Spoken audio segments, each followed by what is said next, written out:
Estamos começando então mais um mês missionário e eu quero trazer à memória da nossa igreja algo que aconteceu exatamente há 16 anos atrás, exatamente no mês de setembro. Nós estávamos com um grupo da igreja reunidos num salão de festa e nós estávamos recebendo um missionário da missão Novas Tribos do Brasil, e aquele missionário, ele estava contando dos trabalhos que ele estava fazendo. Nós estávamos em torno de umas 14 pessoas reunidas naquela noite, e naquela noite ele disse assim, com as palavras que gravaram no meu coração, ele disse assim: pastor, Deus fará com que essa igreja cresça, Deus fará com que vocês tenham missionários em todos os lugares, em todos os continentes. Deus fará com que essa igreja não fique um ano sem batizar pessoas. Deus fará essas coisas acontecerem no seu ministério e para essa igreja. Hoje eu posso dizer para os irmãos que essa promessa, essa profecia do Senhor se concluiu. Há 16 anos atrás, quando Ele disse isso, nós oramos e choramos. E hoje eu posso dizer, hoje nós temos missionários, como os irmãos vão ver ao longo desse mês de missões, espalhados ao redor do mundo, que saíram daqui. Nós não ficamos um ano sem batizar com essa igreja. E hoje eu fico muito mais feliz ainda, que hoje eu posso dizer com muita alegria, se o Senhor me chamar hoje para a glória, eu tenho certeza que eu cumpri a minha missão.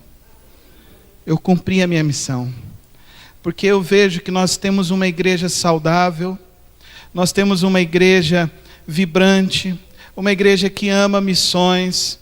Os irmãos gideões vieram, os irmãos contribuíram com eles, 126 Novos Testamentos que nós doamos hoje pela manhã para os gideões internacionais. Eu fiquei muito contente de ver hoje que nós tínhamos quase 20 jovens reunidos na Escola Bíblica Discipuladora, mais quase 20 adultos reunidos nas outras classes, as nossas crianças sendo ensaiadas, o nosso ministério infantil com muitos projetos acontecendo, as nossas crianças aprendendo de Bíblia, sabendo aprender a Bíblia, o nosso coral ontem aqui reunido, e nós temos hoje quase 35 vozes no nosso coral. Sexta-feira, os irmãos estiveram lá no Ministério Pão e Vida, projeto que nós ajudamos, nós fomos os primeiros apoiadores desse projeto, e lá estavam se formando 13 homens que concluíram o seu curso dentro do projeto Pão e Vida, e eu estou muito feliz, muito contente de saber que a boa mão do Senhor nos trouxe até aqui, amém? Não é um homem, é o Senhor. O Senhor disse, e o Senhor fez acontecer. E hoje, iniciando esse mês missionário, eu quero que todos compreendam que missões não pode ser da boca para fora. Vamos falar a nossa divisa, 1 João 3,16. Nisto conhecemos o que é o amor. Jesus Cristo deu a sua vida por nós e devemos dar a nossa vida por nossos irmãos. Me ajuda aí, está dando um problema aí. Então a pergunta que eu quero iniciar essa noite é: onde se inicia missões? Para você.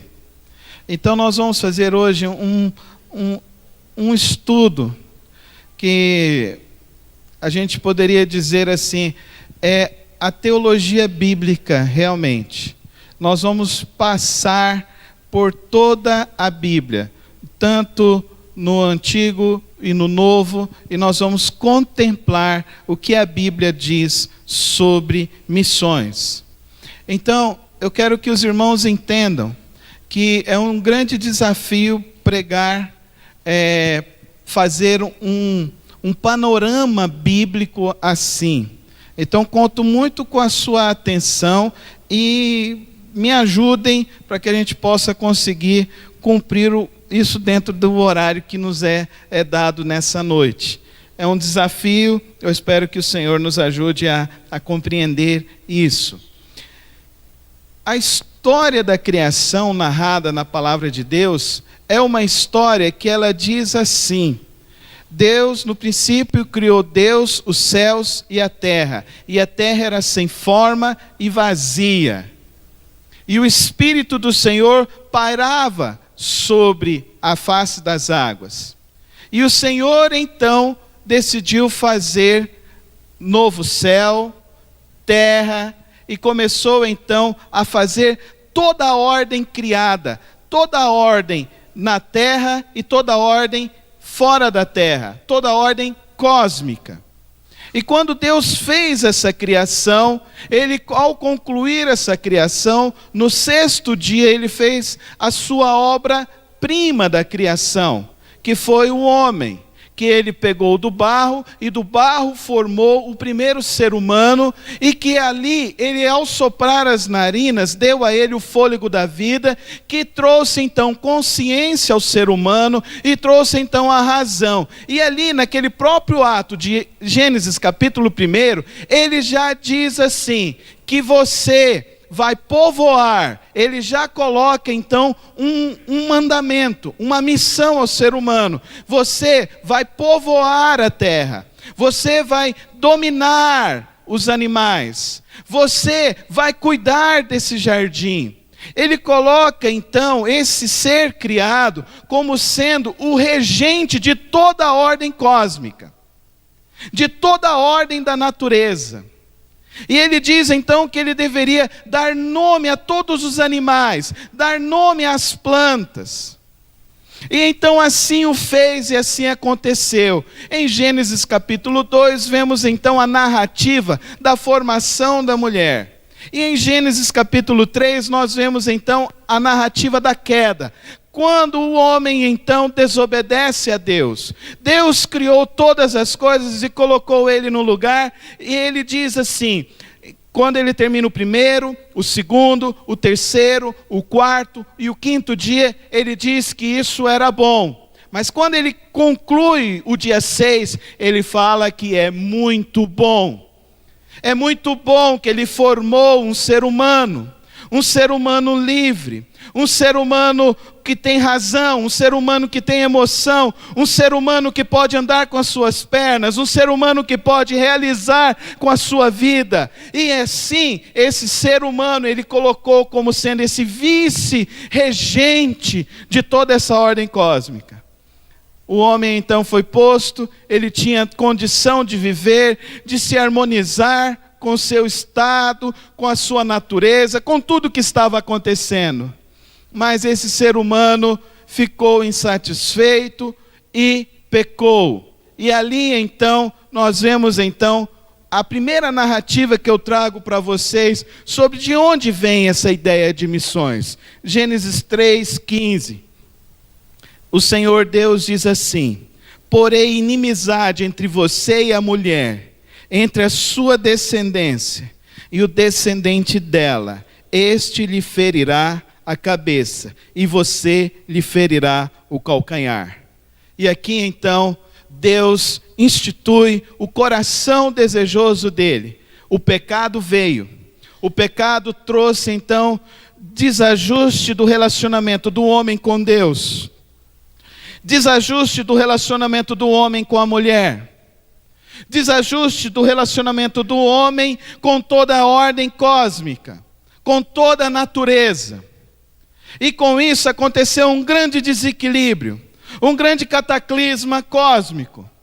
Mas o Senhor não deixou o mundo aquém, ao léu, ao caos. Ele diz da onde viria a transformação. E ele então lança a promessa de que viria o descendente que iria então trazer o novo ajuste, o novo acordo. E a grande questão é que quando nós olhamos para toda a narrativa bíblica e começamos a estudar a palavra de Deus, nós vamos então começar a perceber que o Senhor Deus se relaciona com esse ser humano, o Senhor Deus se aproxima desse ser humano, mas esse homem se desvia dos planos de Deus, esse homem não se contenta com a vontade de Deus, esse homem não se satisfaz com o amor de Deus, esse homem não se enche de plenitude com a paz de Deus, esse homem não é capaz de obedecer ao Senhor. E então, nós vamos vendo então a narrativa bíblica nos mostrando e nos esclarecendo a cada dia, a cada momento, a cada instante, que o nosso Deus, Ele tem esse propósito de fazer essa mudança, esse ajuste completo entre o homem e Ele. E aqui então, queridos, quando nós vamos avançando na narrativa bíblica, surge um personagem na história. E esse personagem se chama Noé. E quando Noé chega na história da humanidade, Noé chega e ele chega num momento crítico da existência humana. E Noé, ele se distingue de todas aquelas outras pessoas que estão ao seu redor, porque Noé, ele tem uma característica singular. Noé ama a Deus. Noé obedece a Deus, Noé tem prazer em buscar ao Senhor, ele tem prazer em viver para o Senhor, mas os seus de sua época, não. E a palavra de Deus fala que o nível que a humanidade chegou, era um nível terrível de pederastia, de depravação, de perversão, de deturpação de toda a ordem harmoniosa da vida.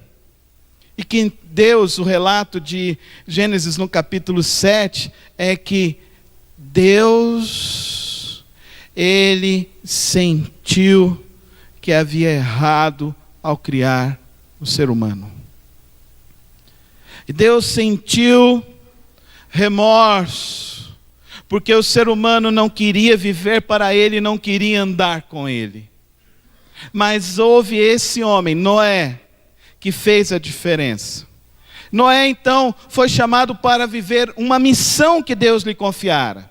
A missão de salvar a sua família e salvar uma parte da criação que Deus assim o destinara. Deus falou a Noé que ele iria destruir toda a humanidade, porque ele estava muito descontente com o nível de que as pessoas estavam vivendo. E sendo assim, então, Deus falou a Noé que ele precisava construir uma grande arca. E essa arca, então, iria abrigar animais de pares de cada espécie. E então, assim o foi, e Noé levou 100 anos para construir a arca. E Noé era enxovalhado pelos seus, Noé era ridicularizado pelos seus, mas Noé era obediente ao Senhor. Noé não desistia de obedecer a Deus. E assim, Noé construiu a arca, veio a chuva 40 dias e 40 noites. E hoje, queridos, antropólogos muito famosos confirmam a história de Noé.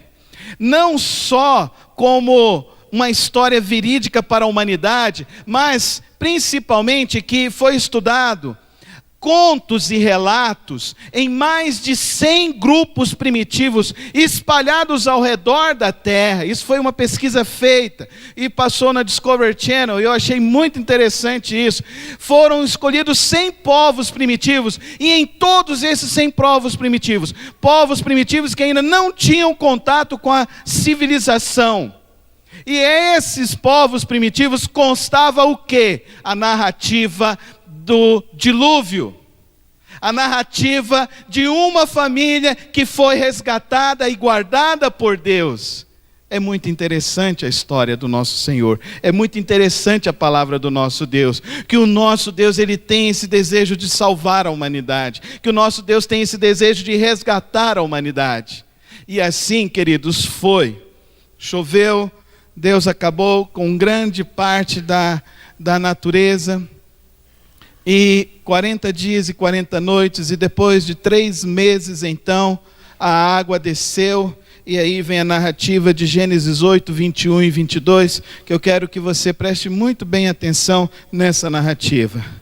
O Senhor sentiu o aroma agradável e disse assim mesmo: nunca mais amaldiçoarei a terra por causa do homem, pois o seu coração é inteiramente inclinado para o mal desde a infância.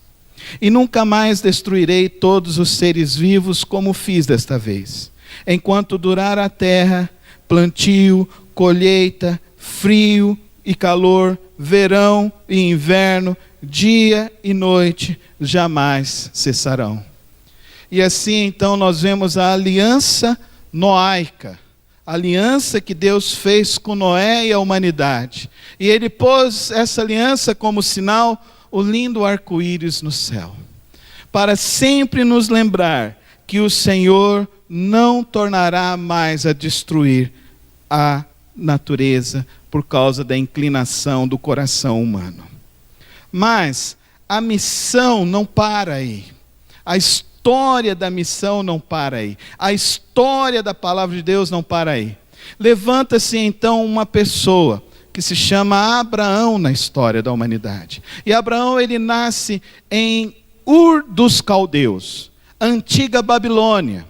E a antiga Babilônia é onde nós temos todos os mitos da morte, todos os mitos de destruição, todos os mitos de coisas macabras, vêm dessa época de Ur dos Caldeus. Então Deus diz a Abraão o seguinte: sai do meio da tua parentela, que eu te mostrarei para a terra da onde você deve ir. E então Abraão então se levanta, em Gênesis 12, 1-3, diz assim essa narrativa: então o Senhor disse a Abraão: saia da sua terra, do meio dos seus parentes e da casa de seu pai, e vá para a terra que eu lhe mostrarei. Farei de você um grande povo e o abençoarei. Tornarei famoso o seu nome e você será uma bênção. Abençoarei os que o abençoarem e amaldiçoarei os que o amaldiçoarem. E por meio de você todos os povos da terra serão abençoados. E aqui nós vemos então a extensão dessa missão do Senhor de abençoar e desse propósito do nosso Deus de resgatar, de trazer a notícia, a boa nova a todos os seres humanos. Abraão depois é relatado como sendo o pai da fé.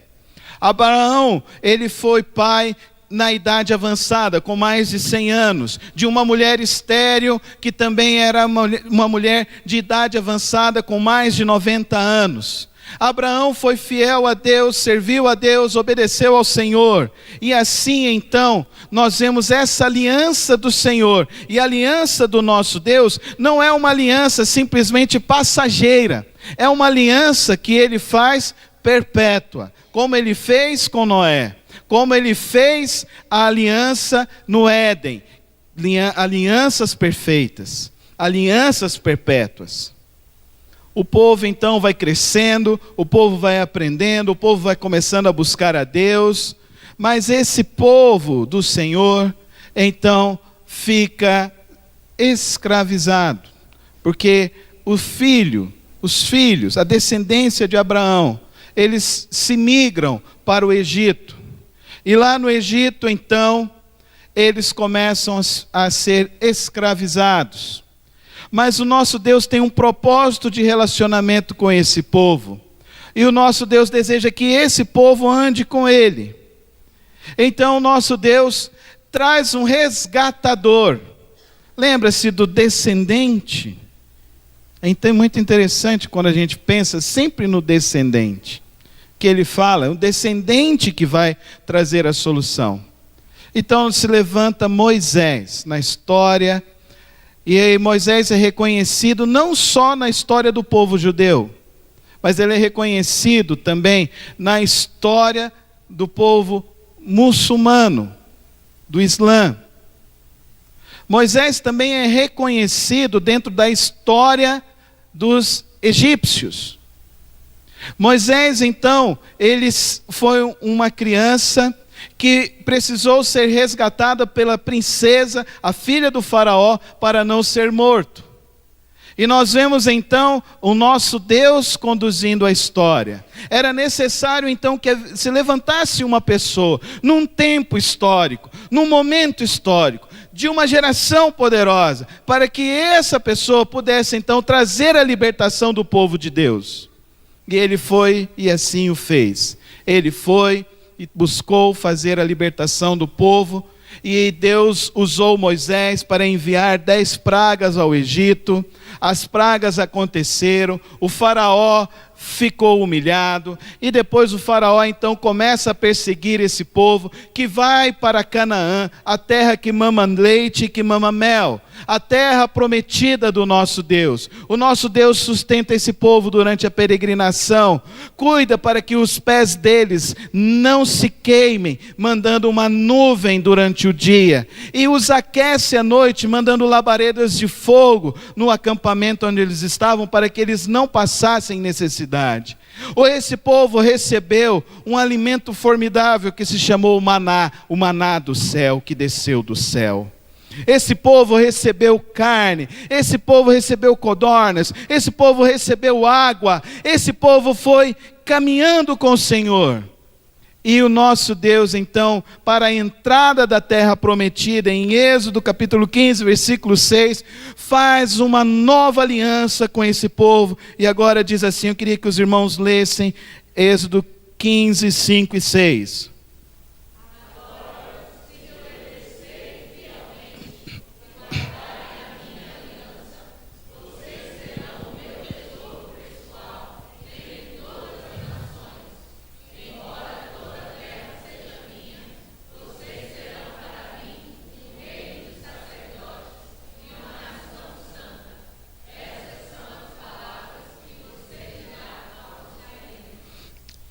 Observe então a aliança que Deus faz com essa nação. Ele é o resgatador dessa nação. Ele é o Deus que vem, que guarda, que providencia a libertação. É o Deus que conduz a história e é o Deus que chama eles à obediência. Então, eu quero que você perceba então que nessas 3 grandes figuras do Antigo Testamento, Noé, Abraão e Moisés, Deus faz uma aliança. Deus se relaciona com eles. E Deus declara, então, que vai tornar através deles algo maravilhoso para toda a história da humanidade. As alianças do nosso Deus, elas vão sendo percebidas e nós vamos vendo missões acontecendo em todo o Antigo Testamento. Nós vemos em Davi, 2 Samuel 7,16, quanto a você, sua dinastia e seu reino permanecerão para sempre diante de mim. O seu trono será estabelecido para sempre. Observe a aliança com nosso Deus, andar com nosso Deus. Ele garante que não é algo passageiro, não é algo transitório, é algo que Ele construi, é algo que Ele está construindo, é algo que Ele tem um propósito bem claro e bem definido. Nós vemos também no Salmo 22, versículo 27 e 28, todos os confins da terra se lembrarão e se voltarão para o Senhor, e todas as famílias das nações se prostrarão diante dele, porque o Senhor, do Senhor é o reino, ele governa as nações.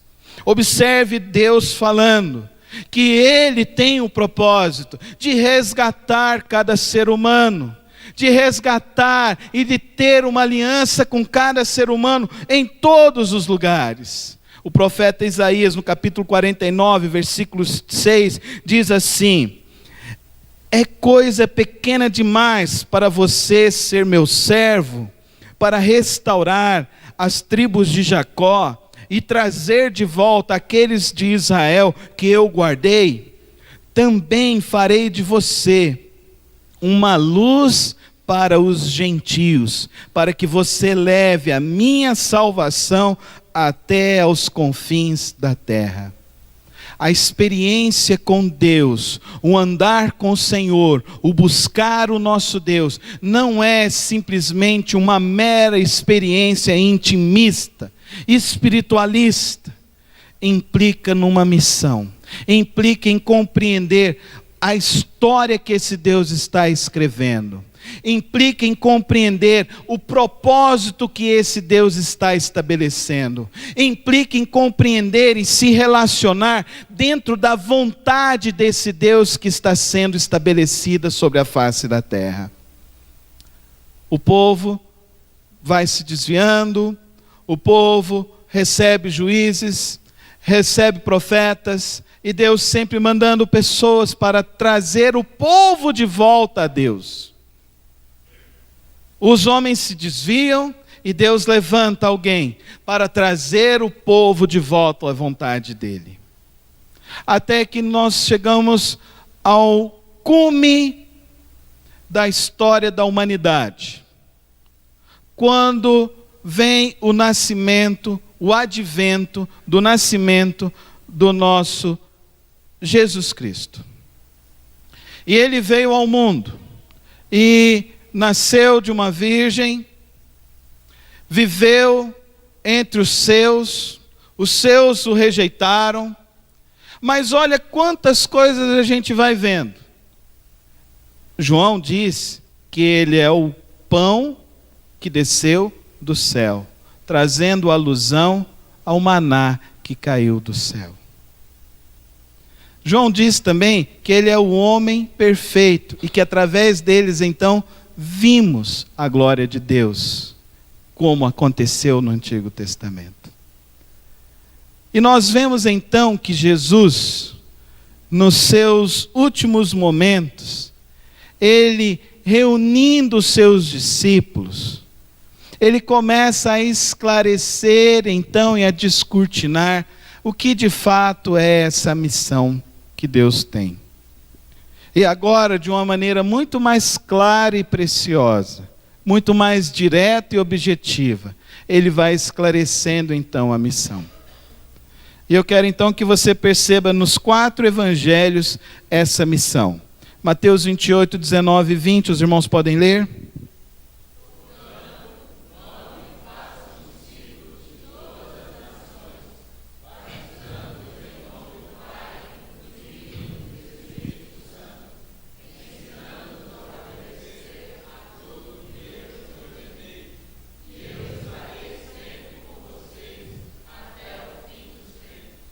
Agora eu quero que os jovens leiam Marcos 16, 15.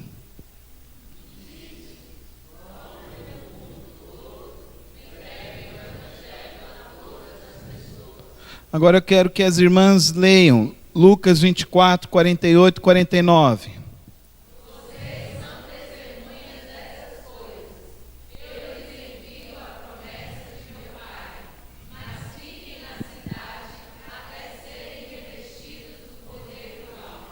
Os homens leiam João 20, 21.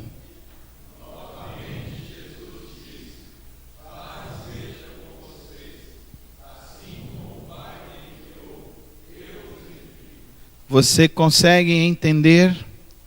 Nos 4 evangelhos, Jesus agora diz a todos aqueles que o buscam: vão anunciar a história da humanidade. Vão anunciar o propósito de Deus. Vão anunciar a chegada do reino de Deus. Vão pregar o evangelho. Vão ensinar o evangelho. Vão revestidos com o poder do alto. Vão e anunciem, porque o Pai que me trouxe aqui é o Pai agora que comissiona vocês. A missão antes então era sempre uma pessoa escolhida por Deus: Noé, Abraão, Moisés, Davi, até se tornar povo de Deus. Vocês serão bênção. Agora, a conclusão, a integração daquela profecia de Isaías capítulo 49, que diz que os gentios, você será voz aos gentios. E quem são os gentios? Somos nós. Somos nós.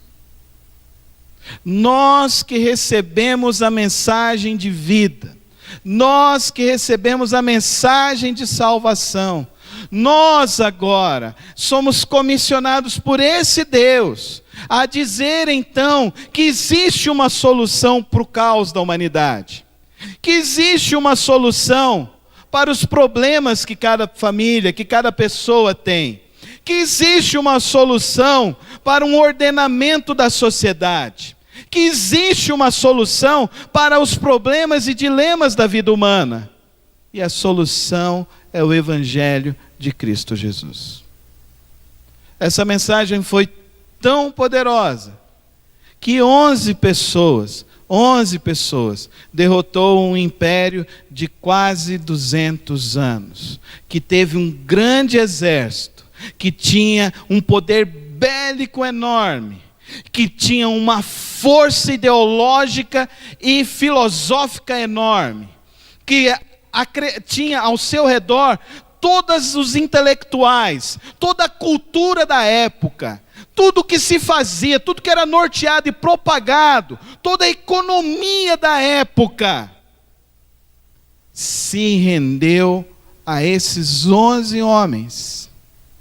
Se rendeu a esses 11 homens. E o império que era romano deixou de existir. Pela força de que esses homens compreenderam a missão que esse Deus lhes confiava. E é isso que eu queria que você entendesse nessa noite. É isso que eu queria que você olhasse e passasse comigo por todo esse panorama. E compreendesse então essa missão, essa visão, este sonho, esse objetivo. Porque a minha missão de vida, a sua missão de vida, o seu propósito de vida, o seu desejo de realização, não pode jamais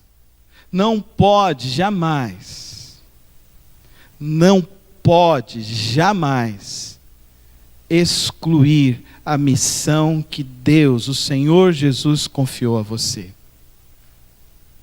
Nós não estamos aqui mais, a partir do momento que você conhece essa história, a amplitude dessa história, nós não podemos mais viver achando que estamos aqui para passar nesse mundo, para ser felizes, para curtir a vida, para fazer as coisas boas. Não, nós temos uma missão ao qual esse Deus criou, que é fazer convergir na plenitude do tempo todas as coisas em Cristo Jesus, fazendo com que todo joelho, toda a ordem se dobre ao nome daquele que é o Cordeiro de Deus, o Cordeiro de Deus que desceu do céu, o Cordeiro de Deus que habitou entre os homens e vimos a glória de Deus.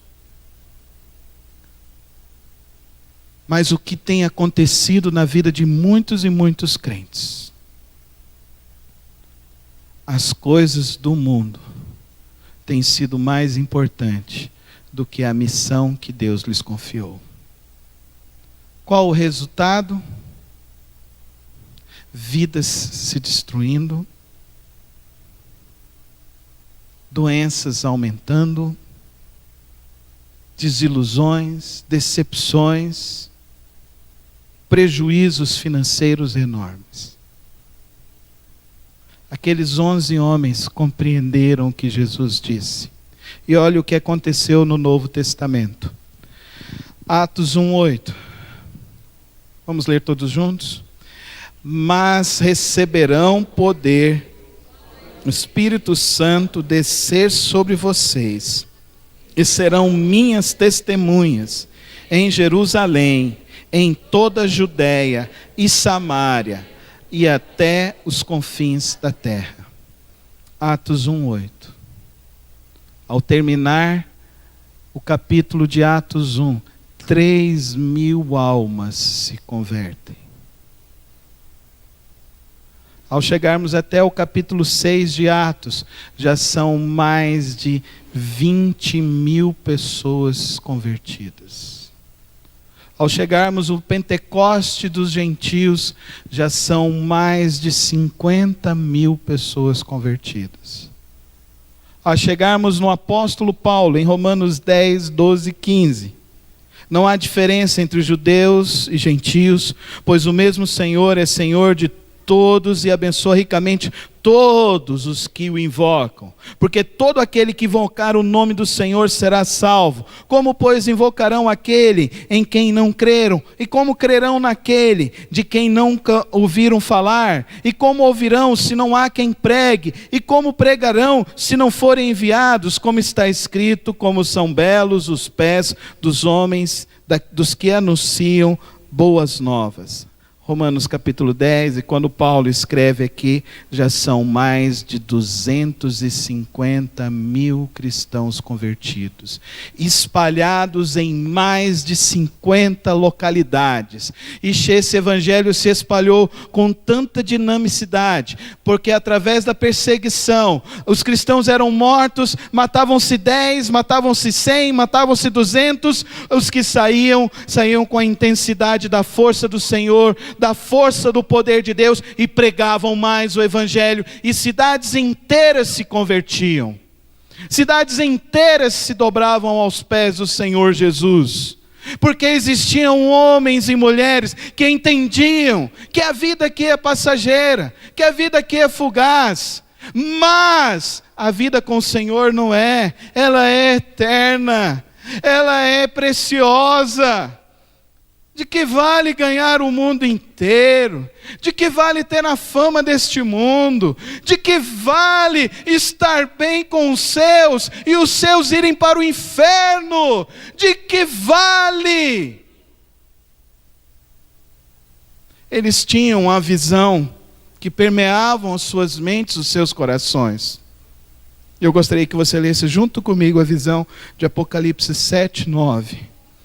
Depois disso, olhei, e diante de mim estava uma grande multidão, que ninguém podia contar, e todas as nações, tribos,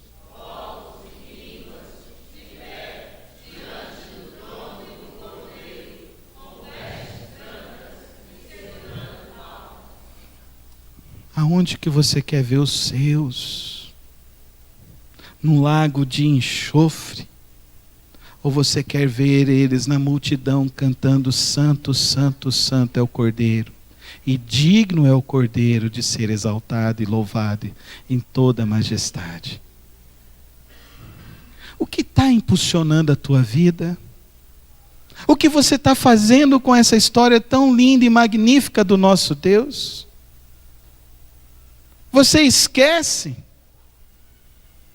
Você tem tantas atividades, você tem tantas preocupações, você está achando que você tem que controlar as coisas, e se esquecendo do Deus que fez a provisão, que mandou o maná.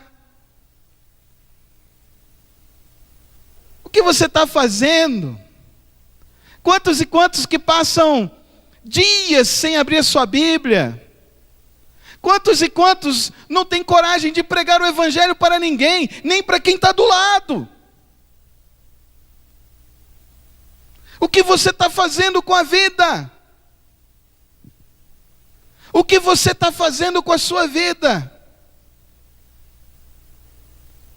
Compreender a palavra de Deus e entender a palavra de Deus, eu acho algo por demais maravilhoso. A primeira vez que eu vi essa história, e eu comecei a analisar essa história, eu comecei a escrever, e eu comecei a perceber, e eu comecei a montar isso, eu fui fazendo num quadro, eu fiquei meio maluco assim, eu fiquei uns 10 dias na minha casa sem sair, e eu pegava e eu lia a Bíblia, e eu escrevia, e eu percebia, e eu via Deus agindo, Deus curando, Deus manifestando a glória, derramando, e eu pensava: Senhor, por que as pessoas não creem? Por que as pessoas não acreditam? Porque as pessoas têm um fervor num dia e no outro dia estão lá embaixo dizendo: Deus não ouve a minha oração. Por que as pessoas não crescem? Por que as pessoas não estão frutificando, não estão multiplicando essa fé, essa mensagem, essa palavra? O que há de importante nessa vida? Tudo passará, mas as minhas palavras jamais passarão. Não desperdice a sua vida, meu irmão. Não desperdice a sua oportunidade, meu irmão. Não desperdice os teus talentos. Não desperdice a sua intensidade, os teus contatos. Não desperdice a tua inteligência. Não desperdice. Eu queria ir encerrando, aplicando essa história com 5 aplicações. A primeira delas: nós somos missionários porque o primeiro missionário foi o nosso Deus. Amém? Foi Ele que disse: haja luz, e houve luz. Quando Ele disse haja luz e houve luz, Ele disse: eu tenho um pacto com toda a humanidade.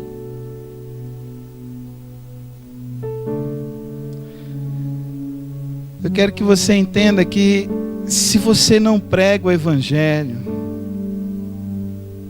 eu quero que você entenda que se você acha que nós não temos que enviar missionários,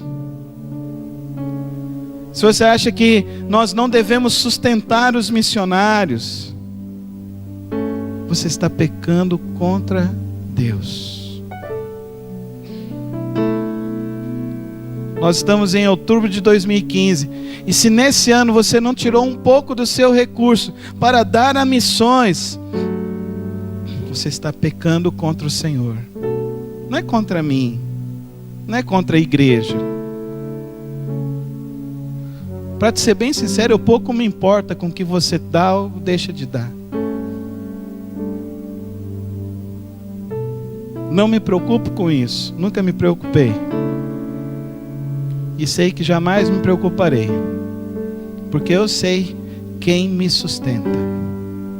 Eu sei quem me guarda. Eu sei quem abre os mares. Eu sei quem traz toda a provisão.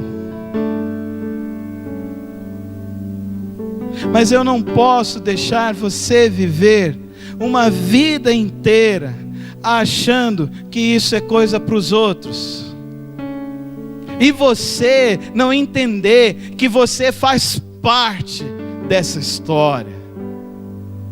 Você agora, nesse ano de 2015, você está fazendo parte ou não da história do Deus que diz haja luz e há luz, do Deus que diz vai meu filho, prega, morre na cruz, salva esse povo, e o filho diz pai eu vou, e que importa que eu cumpra a tua vontade, e que o filho diz agora vocês aprenderam de mim, agora vocês vão.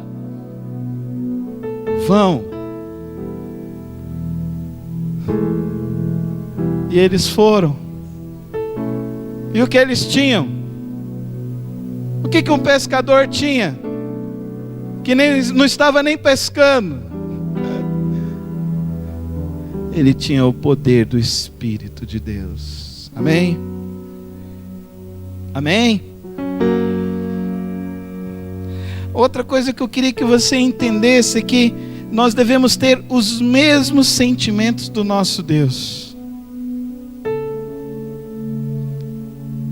E quando eu olho isso, eu me lembro da situação de Noé. E eu penso assim, será que Deus está se entristecendo com a minha vida?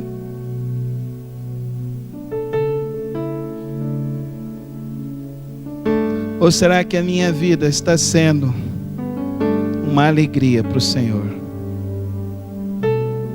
Reflita sobre isso. Nós precisamos ter os sentimentos do Senhor. Eu acho maravilhoso quando a Bíblia diz assim, que quando uma alma se converte, há festa no céu. Vamos povoar o céu de festa, irmãos, amém? Que essa semana seja uma semana de salvação através da tua vida e da tua boca. Mas nós precisamos também ter a mesma atitude do nosso Deus. E a atitude do nosso Deus foi: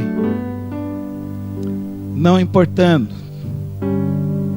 o que ele tinha, toda a glória, se esvaziou e deixou assim todo o poder, toda a glória, toda a riqueza, e veio em forma humana, e como homem se fez homem de dores, e como homem de dores morreu, foi crucificado e foi morto, mas ao terceiro dia ele ressuscitou, e que agora ele é posto sobre todo o céu, sobre toda criatura, e ele está no trono de Deus, intercedendo por nós. Jesus Cristo, Jesus de Nazaré, a quem você pode clamar e pedir, e ele diz: eu te escuto, meu filho, eu te escuto, minha filha. Você pode vir a mim quando você quiser, quando você necessitar, porque eu entendo das tuas feridas, eu entendo das tuas angústias, eu entendo dos teus problemas, porque eu os vivi, eu os senti, eu os experimentei. As lágrimas que você derramou e derrama não são para mim lágrimas de quem não experimentou, são lágrimas de quem as derramou também. E que, portanto, eu e você tenhamos a mesma atitude dele, de irmos e fazermos. Porque para mim a maior implicação da vida é que nós devemos ser missionários e amar a missão que o nosso Deus nos confiou. Amém? Era essa história que eu precisava contar para vocês nessa noite. Que há 16 anos atrás, numa reunião com umas 14 pessoas, alguns ali nem sabiam que faziam parte da igreja, 2 pessoas levantaram e falaram assim: pastor, isso que ele está falando é absurdo. Mas eu sei para onde eu vou. Eu sei o que eu estou fazendo. Eu estou indo para perto de Deus. E eu quero fazer cada vez mais a vontade do Senhor. E a minha oração é que todos aqui nessa noite queiram ir mais perto de Deus. E queiram fazer mais a vontade do Senhor. Fecha os teus olhos. E fala com teu Deus agora. E assuma esse compromisso, em nome de Jesus, dizendo assim: eu sou missionário, eu amo missões também. E se você assume esse compromisso, fique em pé comigo na presença dele, o Deus que começou todas as missões, o Deus que nos chamou das trevas para a sua maravilhosa luz. E saiba que ele te revestirá com a força do alto, o poder do alto. E se você fica pensando: mas pastor, o que eu vou falar? Não temas, o Espírito falará através de você. Pastor, mas como que vai ser? Não se preocupe, ele está diante de você e ele tem planos bons e maravilhosos para você. Pastor, mas eu não sei. Não se preocupe, porque ele te ajudará. Pastor, mas e agora? O que eu devo fazer? Ao sair, tenha só um propósito: Senhor, quero fazer tua vontade. Você vai se esbarrar com as pessoas e elas vão te perguntar, e você vai falar: eu estou indo para perto de Deus. Eu estou querendo cada dia mais viver a vontade do Senhor. Faz esse convite às pessoas e diz: vamos juntos, eu vou andar com você, eu vou orar com você. No que você precisar, você pode contar comigo. Eu digo isso para todos aqui nessa noite, para todos que nos assistem. Se uma coisa me alegra, é poder ajudar pessoas a quererem fazer a vontade de Deus e quererem andar no plano de Deus. Não há coisa melhor para nós, não há caminho melhor. Ele tem 3 grandes bênçãos para aqueles que assumem isso. A primeira, Ele estará com você. Amém? Bênção maravilhosa, Ele estar com você. A segunda bênção, Ele te capacitará com o poder do Espírito Santo de Deus. Você vai falar, não por você, mas pelo Espírito Santo de Deus. Tem dia que eu até me surpreendo com as coisas que eu falo. A Soraya vai visitar comigo e ela fala, mas como é que você teve coragem de falar isso? Eu nem sei o que eu falei, Soraya, mas eu sei que veio da parte do Senhor. Você vai falar pelo Espírito Santo de Deus. E a terceira, teu coração tem tranquilidade para viver. O que eu vou fazer hoje, Senhor? Ele diz, viva, viva, viva cada dia na minha presença, e a tua vida será um missionário nessa face da terra.